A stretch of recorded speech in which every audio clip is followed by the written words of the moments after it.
My uncle stood up in court and said I was just a niece, that I didn't matter, that I didn't deserve a single cent.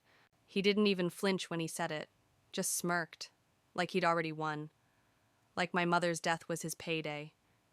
He looked the judge in the eye and claimed everything our family home, the savings, the land my grandfather built with his bare hands. And I sat there, silent but not unarmed, because while he rehearsed his lies, I was filing a motion, quietly, legally, and when the judge opened that folder with my name on it, his smirk cracked. The court froze everything, his access, his plans, his inheritance, and for the first time, he realized I wasn't just the niece. I was the heir. My name is Emily Harper, and the last normal moment of my life ended with the sound of a hospice monitor flatlining. My mom, Clara Harper, was everything to me. She raised me on her own in a little weather-beaten house just outside Madison, Wisconsin. We didn't have much, but she made it feel like we had everything. Her hands were always rough from work, but they were the softest place I knew. When the cancer came back, I moved back home. I quit my job, left behind a city life I thought mattered, and became her caregiver. I was there for the night sweats, the silence, the moments when she'd grip my hand and whisper things I wasn't ready to hear. And when she passed, I was alone, or so I thought. Enter my Uncle Gregory Harper. He arrived at the funeral in a black suit 2 sizes too sharp for grief. He hugged me, too long, too hard, too performative. "I'm here now," he said. "You're not alone anymore." I wanted to believe him. He said he'd help me sort through Mom's affairs. He offered to speak to the bank, said he'd take care of probate, even offered to help cover the lawyer's retainer until things were settled. At first, I was grateful. We cleared out her bedroom together, boxed up her clothes. He found old photo albums and laughed at pictures I'd never seen him and my mom as kids, running barefoot in cornfields. I saw a side of him I never knew. Then came the paperwork. One morning, I went to the local bank branch to inquire about the estate account. The manager, an older man with kind eyes, looked uncomfortable when I gave my name. "I'm sorry, Miss Harper. I believe your uncle has already consolidated the accounts. The estate has been processed." What I asked, how? He hesitated. He had legal documents, notarized, power of attorney, and the will. My heart dropped. I had never seen a will. When I called the lawyer who helped draft Mom's medical directives, he didn't answer. The voicemail was full. I tried to get into the house, our house, but the key didn't work. The lock had been changed. That's when the movers showed up. Uncle Greg walked out onto the porch like he owned the place, like he'd been waiting for this moment. "You shouldn't be here," he said. I looked at him, stunned. "This is my home." He pulled out an envelope, thick, official-looking. I remember my hands trembling as I took it. A cease and desist order, filed the day before, from his lawyer. "You need to vacate the premises," he said flatly. "The estate is mine now." I didn't cry. I didn't scream. I just turned around and walked back to my car. But something inside me changed. I knew Mom. I knew she would never leave me out. Not unless someone made her. And I was going to find out how. That night, I slept in my car outside the courthouse. I used the public library's computers to begin pulling every file, every record, every filing associated with my mother's estate. That's when I found the first crack. Mom had filed a secondary will with a different law office in town only 2 weeks before she passed. A quiet document, one that named me, exclusively, as her heir. And Uncle Greg, he wasn't mentioned once. I stared at that document on the screen, my chest tight, a mix of relief and fury. Because it meant one thing, the will he used was a fake. The moment I realized the will Uncle Greg submitted was fake, something inside me hardened. Not just anger, not just grief, something sharper. It was the kind of betrayal that redefined you. The kind that stripped away whatever innocence you had left, and left behind a woman ready to fight. But I knew better than to fight loud. He expected me to scream, to beg, to cause a scene. Instead, I stayed silent. I printed out a copy of the legitimate will from the law firm's digital archive. I made an appointment with their office the next day. It was a small place, tucked between a bakery and a tailor on Monroe Street. When I walked in, the receptionist glanced up and said, You must be Emily. I nodded. She smiled gently. She talked about you a lot. I blinked back tears. The lawyer, Mr. Franklin, was an older man, glasses perched at the end of his nose, kindness etched into his wrinkles. I remember your mother very well, he said. She was determined that you be protected. She was worried about your uncle. Of course she was. Mr. Franklin confirmed that she signed and notarized the new will 2 weeks before she died. He still had the original locked in his safe. I asked him one question: can we stop what he's doing? His eyes narrowed. Yes, but it won't be easy. Are you ready for a fight? I answered without hesitation. I already started it. That same afternoon, I filed for an emergency hearing at the Dane County Courthouse. The petition to challenge the existing will, submit the valid one, and freeze all estate activity pending an investigation. I included evidence: the secondary will, time-stamped communications, statements from the notary, and the digital chain of records. Uncle Greg had no idea, and I kept it that way. I went back to staying quiet. Quiet as I collected statements from neighbors who saw my mom and I together during her final days. Quiet as I contacted the hospice nurses who heard her talk about her wishes. Quiet as I asked the notary to sign a sworn affidavit. Meanwhile, he was bragging on Facebook, posting photos of renovations he was planning for the farmhouse, mentioning his inheritance in comments, acting like the king of a castle he stole. I took screenshots, every single one, and I didn't just stop there. I started digging into financials, public records, recent deeds, even a shady account transfer he made the day after Mom's funeral. He'd already wired money from her account into one of his own, nearly $40,000. That's when I contacted a forensic accountant. She wasn't cheap, but she was thorough.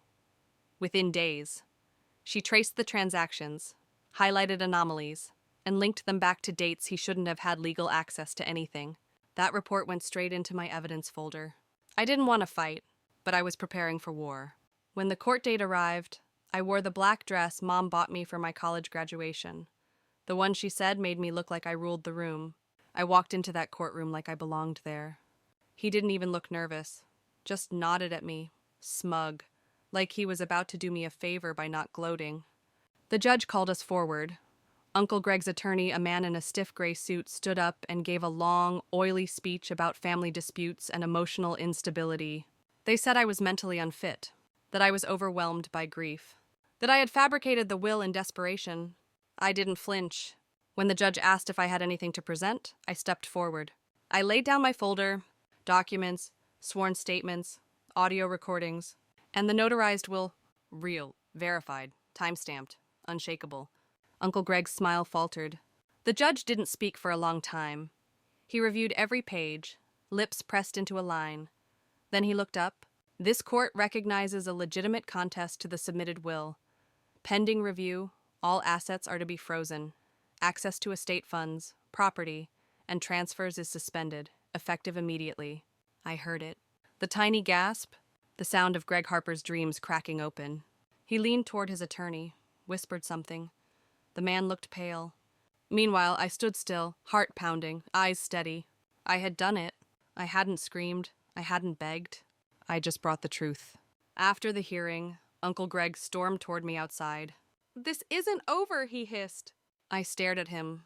"No," I said, "it's just beginning." He left in a fury, but I knew what he didn't. I wasn't fighting for revenge. I was fighting for my mother's voice to be heard. And she had spoken through paper, through witness, through me. That night, I didn't sleep in a car. I slept in a motel, paid for with my own money. And for the first time in weeks, I slept without fear, because I knew no matter what came next, I was ready. He had forged a will, but I had built a case, and the law was finally starting to listen.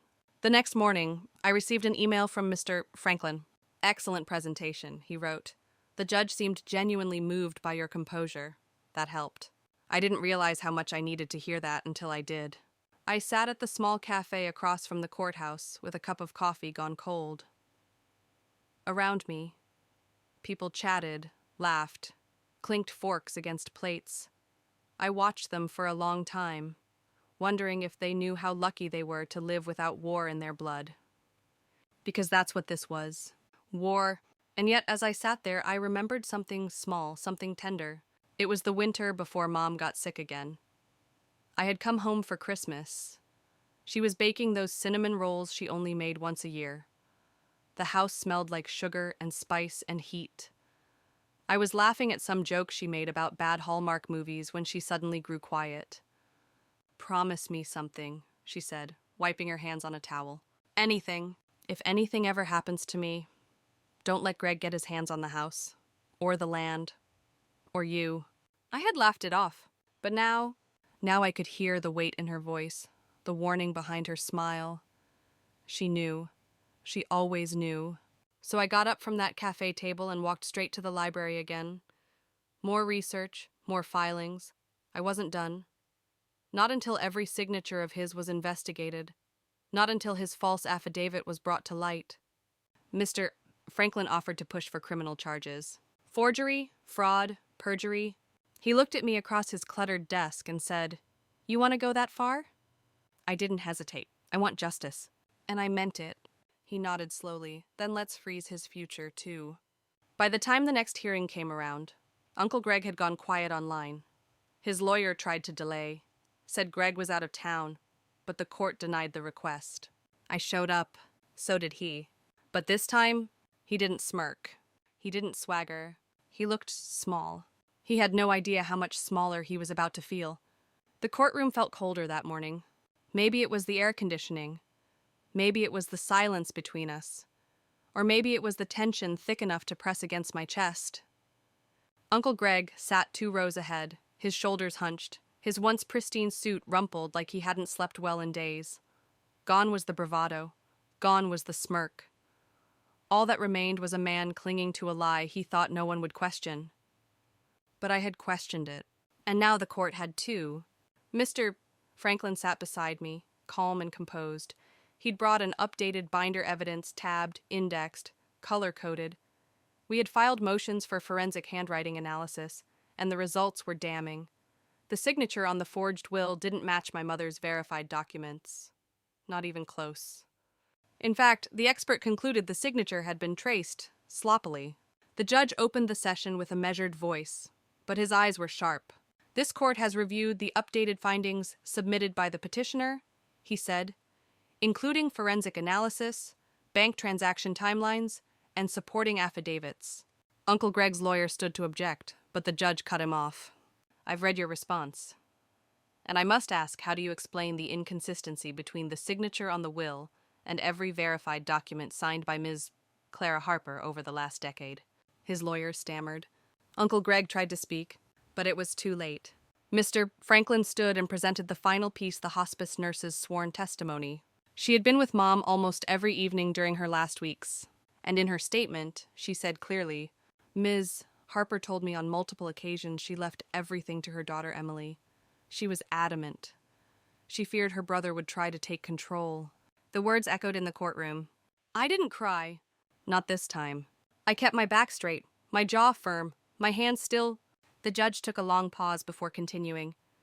"This court finds sufficient evidence that the will submitted by Mr. Gregory Harper is inauthentic. Further, this court recognizes the validity of the will submitted by the petitioner, Emily Harper." And then those words I had fought so long to hear, effective immediately. "Full control of the Harper estate will be granted to Ms. Harper. Mr. Harper's access is permanently revoked pending investigation for criminal conduct." It was over, at least legally, but the emotional war that lingered. Outside the courtroom, reporters were already circling.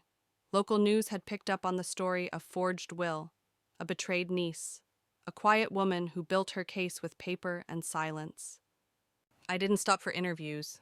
I just walked straight to my car, and I drove, not back to the motel, not to a lawyer's office. I drove home, the real home, the farmhouse on the edge of Madison, with its peeling white porch and the creek in the front step. The place where my mom raised me, where I learned how to braid my hair, balance a checkbook, and stand up for myself even when I was scared. I unlocked the door, and this time it opened. The air smelled like old wood and ghosts. I stepped inside, took a deep breath, and sank into the couch. It felt like victory. Not the loud roaring kind, the kind that comes with silence and stillness. A whispered, "I did it," into the empty air. Over the next few days, I began to rebuild. I canceled Greg's contractors. I froze every account he had touched. I contacted the sheriff's office and shared the documents with their financial crimes division. Charges were already under review. Then I went into the attic.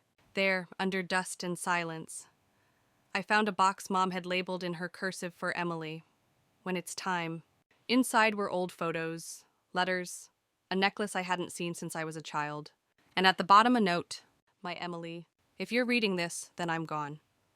And Greg tried to take what isn't his. I hope you found the will, the right one, the one that says what I've always said: you are my everything. Don't let him win. Don't let anyone rewrite our story. Love you always. Mom. I cried then, harder than I had since the funeral. Not because I was sad, but because I finally felt her with me again. She had planned for everything, even this. That night, I made tea. I sat on the porch, and I watched the sunset bleed into the trees like firelight. I thought about how Greg must feel, stripped of his lies, exposed, humiliated. I didn't feel sorry for him. He chose greed over blood, lies over legacy. But I wasn't him, and I wouldn't become him.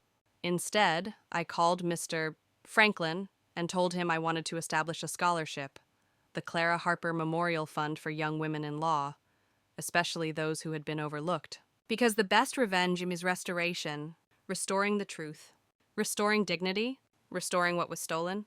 By the end of the week, the town knew the truth. People who once whispered in grocery store aisles now nodded in respect. Some even apologized. But I didn't need apologies. I had the house, the will, the law, and my mother's voice clear, unbroken, and heard. They say revenge is best served cold, but mine was quiet, precise, and final. But closure didn't come wrapped in court orders or apology letters. It came in small, quiet moments. Like repainting the kitchen cabinets Mom always said she'd get to. Like opening her recipe box and trying to follow her messy handwriting for lemon bars, burning the first batch, but laughing anyway. It came when the sheriff's office officially called to confirm Greg was being charged with will forgery and fraud. His arraignment was scheduled for the following month. He would likely get probation, maybe a fine, but in the eyes of the town and the family he betrayed, he was already sentenced. I didn't show up to the hearing. I didn't need to. The law had done what it was meant to do, and I had more important things to focus on. I started volunteering at the community legal center downtown, helping people, mostly women, navigate small claims, housing issues, and estate questions. It felt right. Like everything I had learned through fire now had a purpose.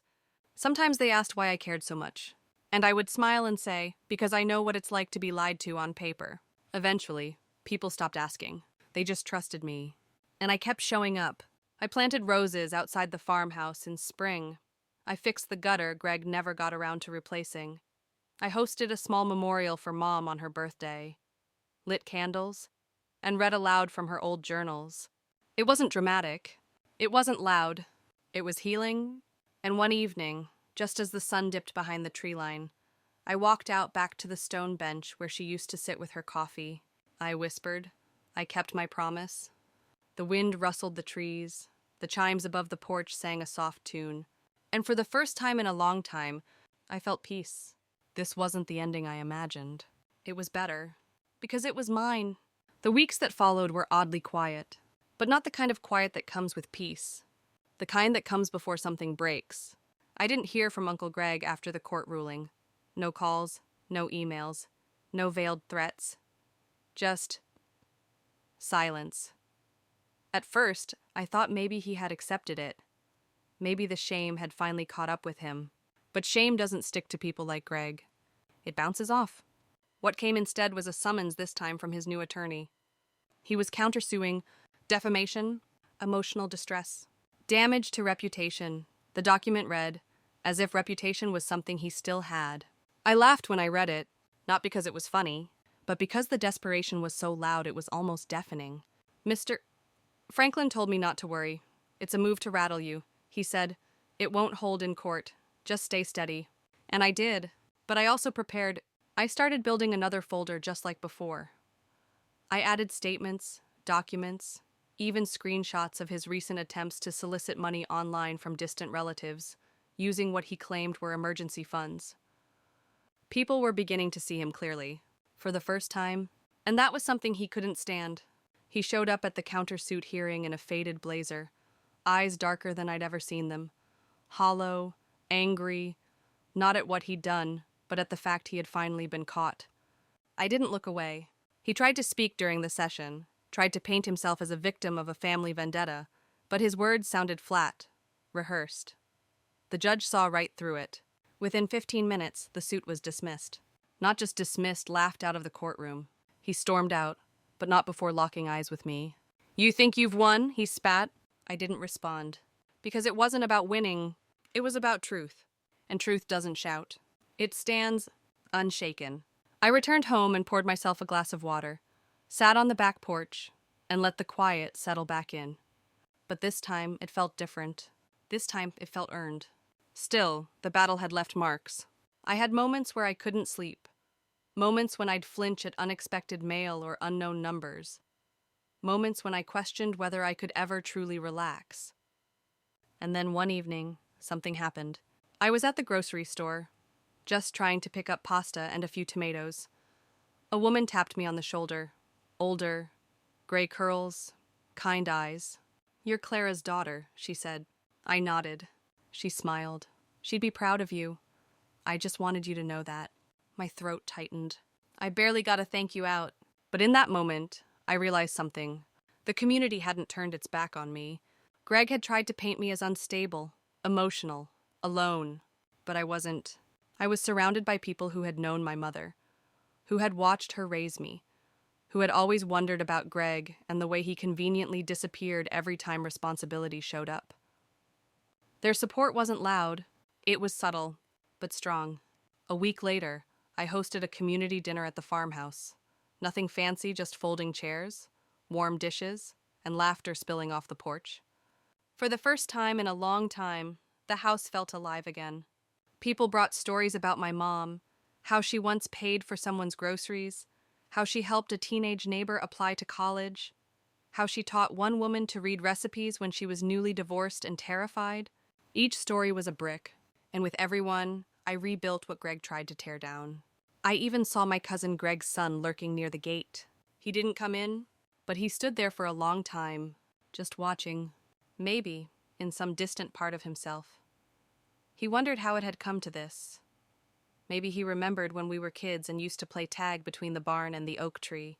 Maybe he missed the version of his father he thought he had. I didn't wave, but I didn't close the gate either. Let him look.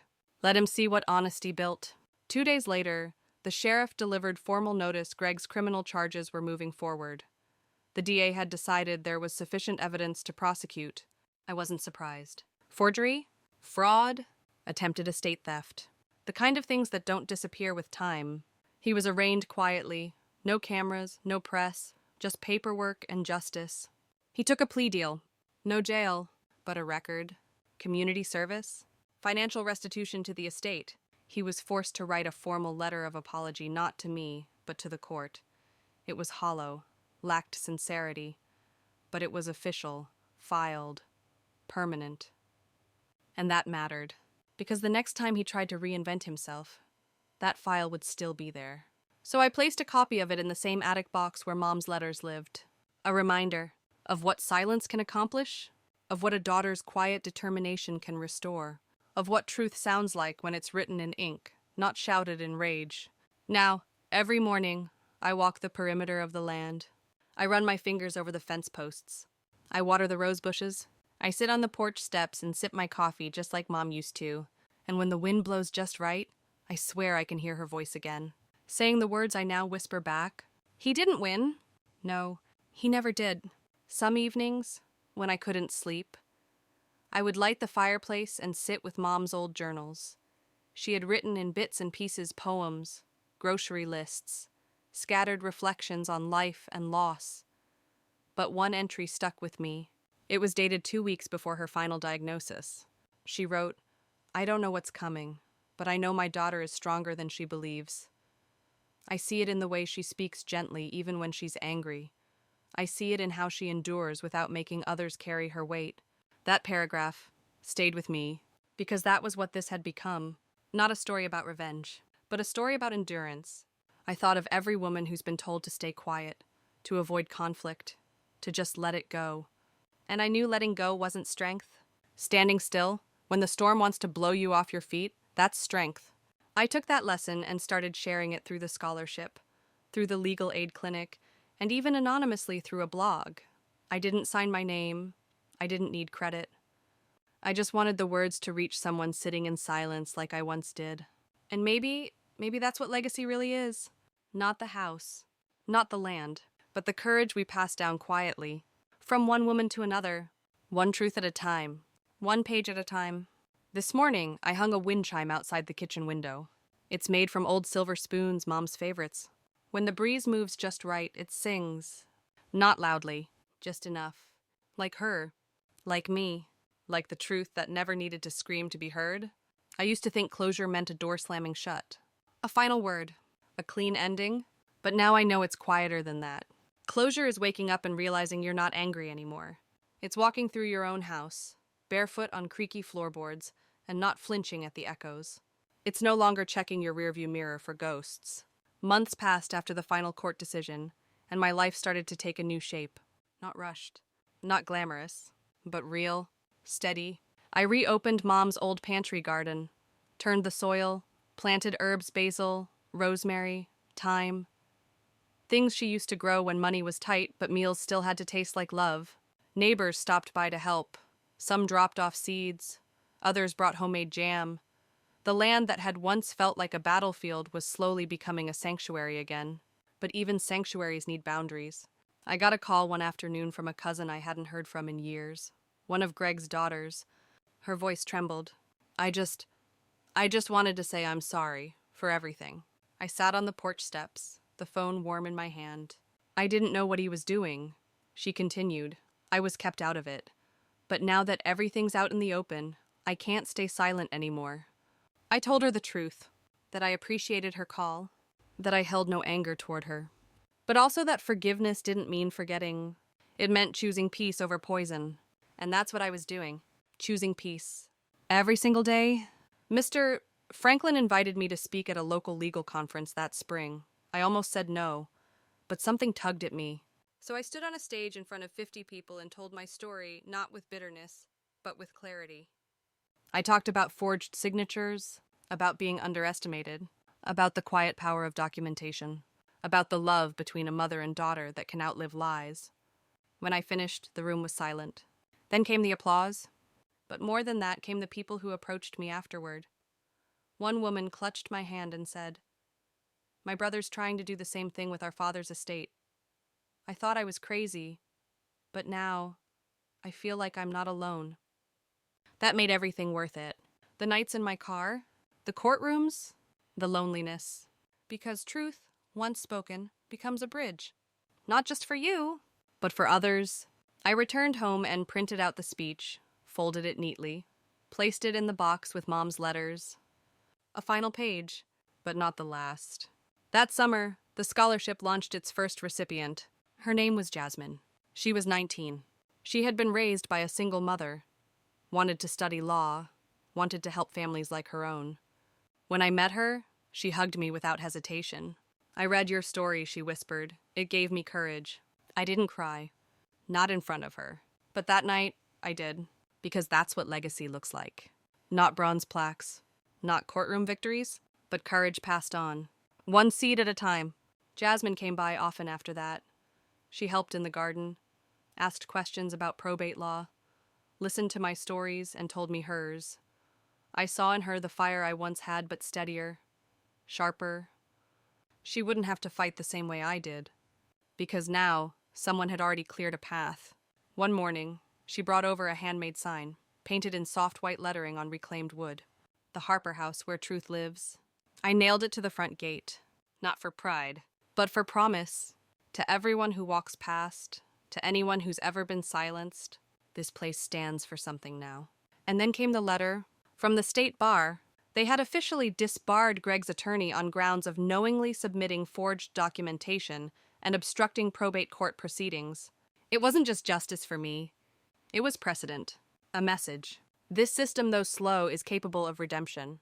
of correction. If we push, if we document, if we speak. And yet, I still never said Greg's name out loud again.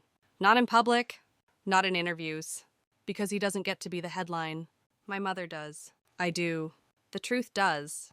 Years later, I'd pass by the courthouse sometimes, watching new faces come and go, clutching documents, red eyes, nervous hands. And I'd remember being them, and I'd wish, with all my heart, that someone told them what I now know. You don't have to shout to be heard. You don't have to fight dirty to win. You just have to outlast the lie. With truth, with time, and with every quiet, steady step forward. One afternoon, I stood in front of Mom's gravestone. The grass was tall around it. Wildflowers had crept in. I crouched down and ran my fingers along her name. I did it, Mom, I whispered.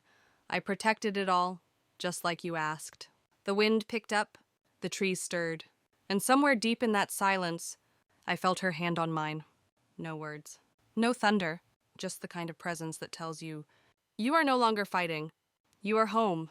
In the following weeks, I found myself journaling more. Writing had become a way to trace my own healing. I wrote letters I never sent to my younger self, to Jasmine, even to Greg. And I wrote one more to Mom. This one wasn't about pain. It was about gratitude. I told her about the scholarship's second recipient, Luis, a first-generation student who wanted to become a family rights attorney. I told her about the mural Jasmine helped paint on the side of the local community center, a tree with roots, branches, and names written in the leaves, each one representing a woman who fought quietly for justice. I told her about how the farmhouse no longer echoed with grief, but with warmth. The smell of rosemary bread, the hum of conversation, the clinking of teacups against ceramic. And I told her I was okay. Truly okay. Sometimes people asked me why I never sold the house, why I stayed, why I didn't move on. And the answer is simple. Because this house, this land is no longer a memory. It's a mission. It's not a relic of loss. It's a living testament to survival. And maybe that's what justice really looks like. Not a gavel, not a sentence, but a woman who stayed, who turned her inheritance into action, her silence into strength, her heartbreak into a home that breathes life into others. One day, Jasmine will take over the fund. Maybe she'll build on it. Maybe she'll rename it. I hope she does, because that's what legacy should do. Grow. Expand. Outlive us. And long after I'm gone, I hope someone walks past this porch, reads that sign on the gate, and smiles. Because they'll know truth lived here. And it always will. And when the wind chimes sing soft, steady, true, I'll know one thing. It wasn't the courtroom that saved me. It wasn't the verdict. It was the choice to keep going. To rebuild.